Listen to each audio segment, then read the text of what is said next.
Tension entre la France et l'Italie à cause de propos sur le colonialisme. Dimanche, le vice-président du Conseil italien, Luigi Di Maio, a accusé la France d'exploiter l'Afrique et de favoriser l'immigration d'Africains en Europe. Di Maio a appelé l'Union européenne à sanctionner la France pour avoir appauvri l'Afrique. Suite à l'annonce de 2 naufrages en mer Méditerranée qui auraient causé la disparition de 170 migrants, Di Maio a déclaré que l'Union européenne devrait imposer des sanctions à tous les pays qui, comme la France, appauvrissent l'Afrique et obligent ses habitants à partir, car la place des Africains est en Afrique, pas au fond de la Méditerranée.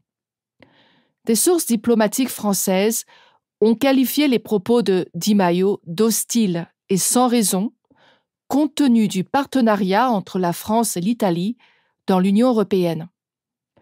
Les tensions entre la France et l'Italie se sont accrues depuis l'arrivée au pouvoir du gouvernement populiste italien en juin dernier.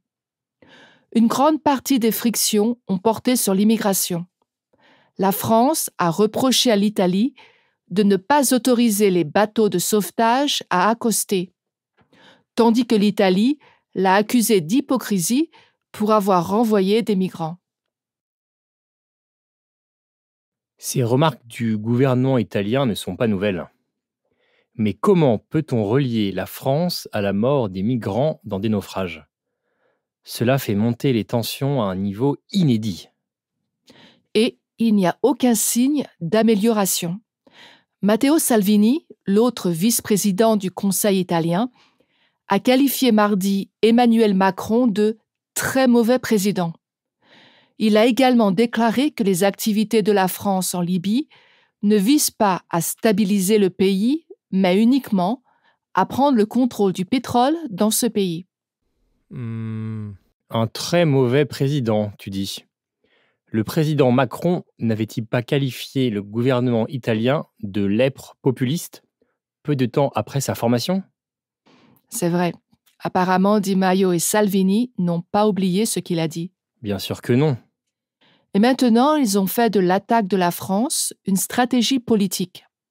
Di Maio et Salvini tentent tous les deux de décrocher des soutiens pour leur parti à l'approche des élections parlementaires européennes qui auront lieu en mai. C'est évident. Et Macron est une cible pratique. Il représente tout ce à quoi le gouvernement italien s'oppose, en particulier une Europe unifiée. Ce qui est triste, c'est que tant que ces luttes politiques se poursuivront, il n'y aura aucun progrès sur la question migratoire. L'Italie va continuer à refuser d'accepter des migrants et la France va rendre l'obtention d'une protection plus difficile pour les demandeurs d'asile. Oui, c'est tragique. Ce sont les insultes et les accusations qui retiennent l'attention du public. Mais les problèmes sur lesquels ces dirigeants se disputent ne sont pas résolus.